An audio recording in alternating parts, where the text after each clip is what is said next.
अगर इस पूरी दुनिया को एक खेल मान लिया जाए तो निश्चित रूप से एक सफल खिलाड़ी वही होता है जो रोजाना अभ्यास करता है। आप किसी भी प्रतियोगी परीक्षा की तैयारी कर रहे हो फ्रेंड्स, अगर आप रेगुलर अभ्यास नहीं कर रहे हैं तो आप ये मान के चलिए कि आपको सफल नहीं होना है। क्योंकि जो लोग रेगुलर प्रैक्टिस करते हैं, अभ्यास करते हैं, उनमें एक आत्मविश्वास आ जाता है और यही आत्मविश्वास आपके भाग्य को बदल देता है। एक पुरानी कहावत है कि भाग्य का निर्माण ईश्वर नहीं वरन आपका आत्मविश्वास करता है। फ्रेंड्स, आज की तारीख है 30 जनवरी 2019। शुरू करते हैं आज का मॉर्निंग न्यूज सेशन और सबसे पहले उस खबर पे चर्चा जिसकी आपको बेसब्री से प्रतीक्षा है। फ्रेंड्स, अगर सोशल मीडिया को एक अखाड़ा मान लिया जाए तो इस समय हर अखाड़े में अलग अलग धर्माधीश भी बैठे हुए हैं जो हर घटना को अपने अपने परिप्रेक्ष्य में उसकी जो व्याख्या भी कर रहे हैं। जो लोग जिस पक्ष के यानी जिस पंथ के पक्षधर हैं बिल्कुल उसी को लेकर फॉलो करते हैं और उसी के अकॉर्डिंग उनके भविष्य का प्रेडिक्शन भी यहाँ पर हो रहा है। तो इसका एक अर्थ ये भी निकलता है और वो ये है कि आपको निष्पक्ष खबरें नहीं मिल पा रही हैं। एग्जैक्टली कल क्या हुआ था और आज क्या होना है इसके बारे में सही और निष्पक्ष खबरों के लिए इस चैनल को मैंने बनाया है आपके लिए। तो चलिए बताते हैं आपको कि कल हुआ क्या था। फ्रेंड्स, सहायक शिक्षकों के 69,000 पदों पर भर्ती मामले में हाई कोर्ट की लखनऊ बेंच के समक्ष राज्य सरकार ने मंगलवार को अपना जवाब दाखिल कर दिया है। यानी कि एक प्रक्रिया यहां पर पूरी कर दी गई है और इसके बाद आज उसके आगे सुनवाई होनी है। आपको बता दें कि सरकार की ओर से लिखित परीक्षा के बाद क्वालिफाइंग मार्क्स तय करने के अपने निर्णय को सही करार देते हुए कहा गया कि उसकी मंशा क्वालिटी एजुकेशन देने की है और इसके लिए क्वालिटी अध्यापकों की आवश्यकता है।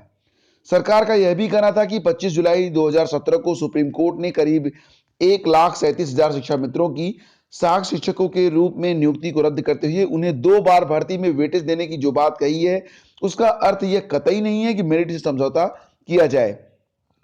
सहायक शिक्षकों की नियुक्ति के लिए पूर्व में हुई परीक्षा में 7,000 अभ्यर्थी परीक्षा में शामिल हुए थे, जबकि इस बार 6 जनवरी 2019 को हुई परीक्षा में 4 लाख से अधिक अभ्यर्थी शामिल हुए थे। अभ्यर्थियों की इतनी बड़ी संख्या देखते हुए क्वालिफाइंग मार्क्स नियत करना आवश्यक हो गया था। सरकार की ओर से 17 जनवरी को पारित यथास्थिति के आदेश को खारिज किए जाने की मांग की गई है। अब सुनवाई आज होनी है और उम्मीद रखिए कि इलाहाबाद हाईकोर्ट के लखनऊ खंडपीठ से जो भी फैसला आएगा उसी पर कल इलाहाबाद हाईकोर्ट की मुहर भी लग जाएगी। यानी कि आज और कल में आप उम्मीद रख सकते हैं कि इस पूरे मामले का पटाक्षेप हो जाएगा और अंतिम जो परिणाम है वो सामने आ जाएगा। हालांकि फ्रेंड्स, परिणाम घोषित करने पर यथास्थिति पारित करने के अगले ही दिन मामले की सुनवाई के दौरान न्यायालय ने सरकार की ओर से पेश मुख्य अस्थायी अधिवक्ता से पूछा था कि क्या सरकार 7 जनवरी के शासनादेश के बगैर परीक्षा परिणाम घोषित करने को तैयार है। न्यायालय ने निर्देश प्राप्त कर उसी दिन जानकारी देने को कहा, लेकिन अपर महाधिवक्ता व मुख्य अस्थायी अधिवक्ता ने बताया कि सरकार से अभी तक उन्हें समुचित निर्देश नहीं मिले हैं और पूरी बात रखने के लिए 2 दिन के समय की मांग की, जिसके बाद न्यायालय ने यथास्थिति अगली सुनवाई तक बनाए रखने के आदेश दे दिए, जिसके बाद वरिष्ठ अधिवक्ता प्रशांत चंद्रा ने सरकार का पक्ष रखना शुरू किया। तो फ्रेंड्स, ये है मूल खबर और आगे की आज सुनवाई होनी है जिसमें यह लग रहा है कि पलड़ा जो है वो सरकार का भारी है। यानी कि जो कट ऑफ रखी गई है वो बरकरार रखी जाएगी, कट ऑफ में कोई कमी नहीं लग रहा है कि होगी। यहाँ पर एक बात मैं और भी मान सकता हूं कि अगर जो निर्धारित कट ऑफ यहाँ पर तय की गई है अगर उससे सीटें नहीं भरती हैं तो आगे चुनाव है, इसलिए सरकार सेकंड में जो मेरिट जारी करेगी तो उसमें हो सकता है कि कट ऑफ कम कर दी जाए। तो फिलहाल जो कुछ भी होगा ये अदालत के फैसले पर निर्भर करेगा और कुछ ऐसी खबरें अलग अलग न्यूज़पेपर में भी हैं और इसमें भी बिल्कुल वही बात कही गई है।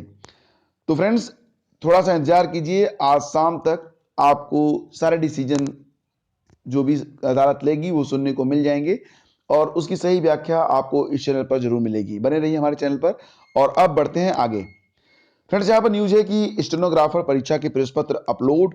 एसएससी यानी कि कर्मचारी चयन आयोग की ओर से 2019 में हो रही पहली बड़ी परीक्षा स्टेनोग्राफर ग्रेड सी और डी 2018 के अभ्यर्थियों के प्रवेश पत्र वेबसाइट पर अपलोड कर दिए गए हैं।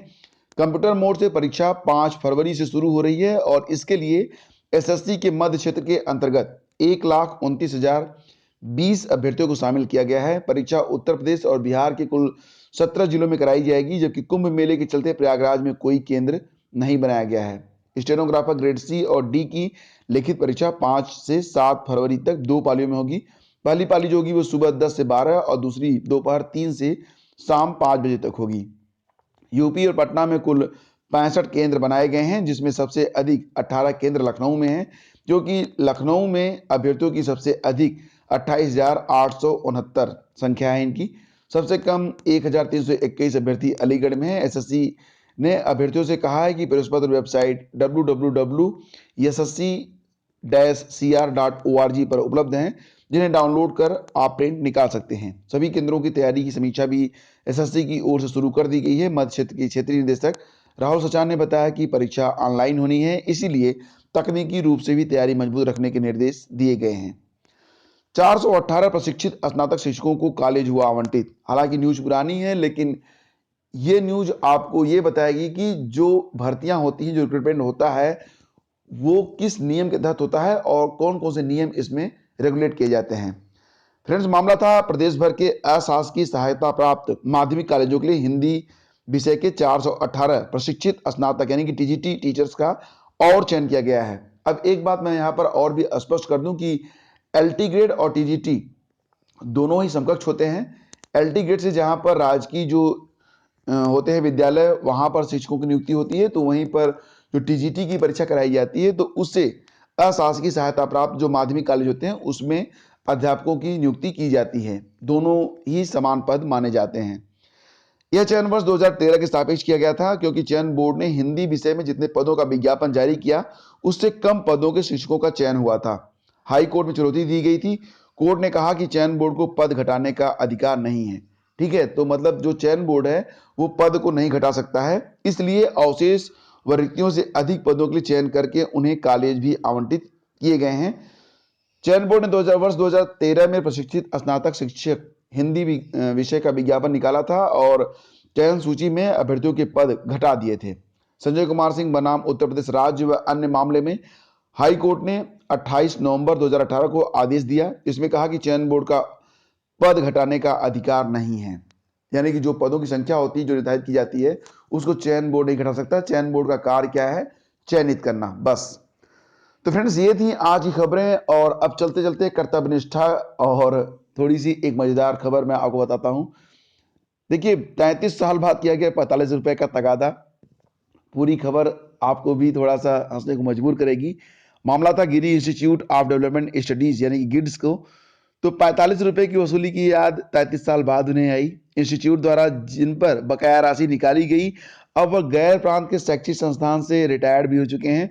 प्रोफेसर चंद्रनाथ ने जब मेल देखी तो पहले तो अचंभित हो गए, फिर इतने समय के बाद संस्थान के संज्ञान लेने पर उन्हें हंसी आई।